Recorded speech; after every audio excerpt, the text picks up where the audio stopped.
Ne daha az o? Ne? Ne tapısan? Ha düzemelli dam. Seni yerim. Ne tapısan? O ne tür danışın? Ver fıstığı mənə. Fıstığı ver mənə.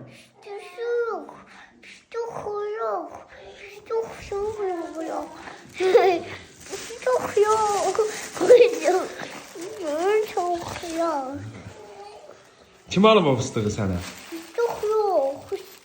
Az düzemelli danış.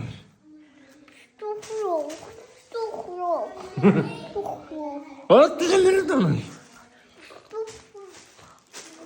Ay kız. Sen...